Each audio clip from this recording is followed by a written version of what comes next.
Hello, this video is just a quick update to my Zone 6A vegetable garden in 2025. This is my second year growing vegetables, and I've learned a lot. A lot of things have improved. There's still a lot of work to do. This year I wanted to focus on growing tomatoes. That was what I really wanted to put my main focus on, and it's worked out pretty good. I've been getting one or two tomatoes daily for the last 2 weeks or so. They look like they're all about to sort of ripen now. So I should have sort of a big flush of tomatoes coming up in the next couple of weeks, which I'm very excited about. I'm going to Ireland the end of next week, so I might miss that. Other people may have to harvest them, which sucks. I hate that, but at least they'll be there when I get back. I've grown a few varieties this year. I've grown Brandy Boy, Big Beef, Dr. White Cheese Yellow, Roma.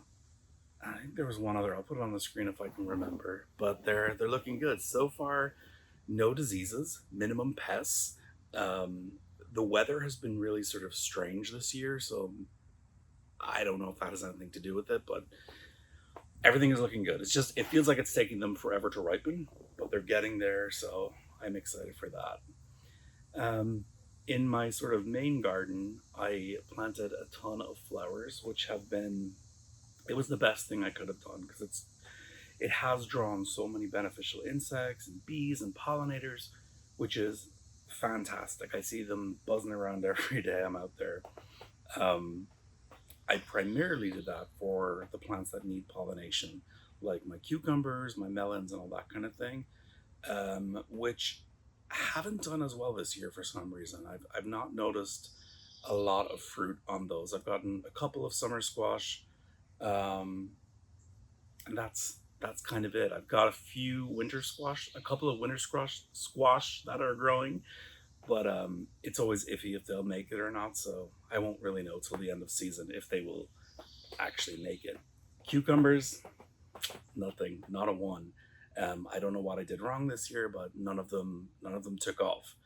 I've still got two or three that are growing, so we'll see. Maybe I'll get some cucumbers before the season is out. I have noticed far fewer um, of the female flowers on on all the different types of squash plants I have.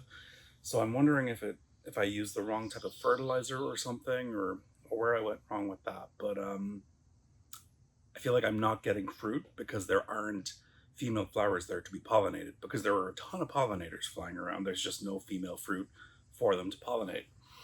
But in terms of flowers, one that I'm really, really happy with that I'm definitely keeping is what's it called again? Borage. Borage is technically an herb. It's an annual herb, but it self sows regularly, so it may come back by itself next year. That has drawn so many pollinators. It's amazing, and it's such a huge plant when it grows. So definitely keeping that. Calendula did really well, and nasturtiums I really enjoyed. So I'm gonna experiment more with different types of flowers. But I definitely recommend that if you're a new vegetable gardener, plant a ton of flowers because they will help you out in the long run. Um, what else have I got? I grew some sunflowers this year. They were supposed to be teddy bear sunflowers, but I don't think they are. I think they're just a regular type of sunflower. Um, and yeah, strawberries. I started strawberries, but I started them too late. So next year, hopefully, I'll get to enjoy them. But this year, I didn't get any strawberries, and that's pretty much it. The kale is still going strong, but currently it's getting devoured by caterpillars. I'm hoping I can sort of keep it through fall into winter, and hopefully by then the pests will have died off and I can enjoy that. So got that. I'm gonna do some more plantings of lettuces, and I'm going to do garlic in the fall. I will hopefully be able to double. Well, I will be able to double the amount of garlic I planted because I'm saving the stuff I harvested this year, replant it. I'm going to move it a little bit as well so it gets more sun.